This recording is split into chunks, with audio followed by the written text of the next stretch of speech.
प्यारे विद्यार्थियों, आज हमारा विज्ञान विषय में टॉपिक है ऊष्मा संचरण। ऊष्मा संचरण जानने से पहले हम जानेंगे ऊष्मा क्या होती है। बेटा, ऊष्मा ऊर्जा का एक रूप है जो ताप के कारण होती है। किसी भी पदार्थ के गर्म या ठंडे होने के कारण उसमें जो ऊर्जा होती है उसे उसकी ऊष्मीय ऊर्जा कहते हैं। और ऊष्मा संचरण क्या है? यानी कि ऊष्मा का संचरण हमेशा उच्च ताप वाली वस्तु से निम्न ताप वाली वस्तु की ओर होता है। मीन्स हाई टेम्परेचर से हमेशा ऊष्मा लो टेम्परेचर की ओर बहती है। और ऊष्मा का एक स्थान से दूसरे स्थान को प्रवाहित होना ही ऊष्मा का संचरण कहलाता है। ऊष्मा संचरण की 3 विधियां हैं: चालन विधि, संवहन विधि, विकिरण विधि। आज हम यहाँ पर चालन विधि समझेंगे। चालन विधि के लिए बेटा मैंने एक रोड ली है। इस रोड पर वैक्स की सहायता से कील को इसके साथ चिपकाया हुआ है। अब हम इस सिरे को गर्म करेंगे, क्योंकि चालन विधि में जब लोहे के एक सिरे को गर्म करते हैं तो दूसरा सिरा अपने आप गर्म हो जाता है। आओ देखें।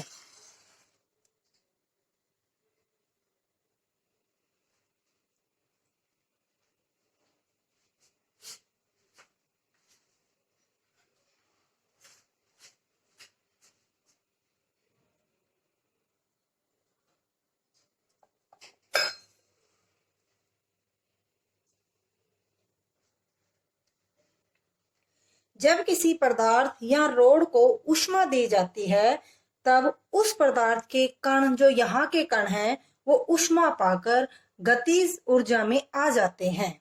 और जैसे जैसे ऊष्मा बढ़ती है पदार्थ के कणों में गतिज ऊर्जा भी बढ़ती जाती है और पदार्थ के कण एक दूसरे से टकराकर ऊर्जा को एक सिरे से दूसरे सिरे तक स्थानांतरित कर देते हैं। या हम ये कह सकते हैं कि इस प्रकार ये कण आपस में या परस्पर संपर्क के द्वारा अपने निकटवर्ती कणों को ऊष्मा स्थानांतरित करते रहते हैं। जैसे अभी एक कील गिरी है, अब ये कण गर्म होकर दूसरे कण तक अपनी ऊष्मा दे रहे हैं। यह विधि चालन विधि कहलाती है। इस विधि में कण अपना स्थान कभी भी नहीं छोड़ते। जिस कण के द्वारा ऊष्मा एक सिरे से दूसरे सिरे पर जाती है वह सिर्फ अपने निकटवर्ती कणों को ही अपनी ऊर्जा स्थानांतरित करते हैं। ऊष्मा का स्थानांतरण करने की यह विधि चालन विधि कहलाती है। देखिए बेटा, अभी एक कील गिरी है, 2 कील गिरी है, अभी तीसरी कील गिरेगी, फिर उसके बाद उसके कण गर्म हो जाते हैं तो वो चौथी को अपनी ऊर्जा देंगे, फिर वो 5वीं को, फिर 6 का। इस प्रकार ये 1 बाई 1 एक एक कील गिरती है।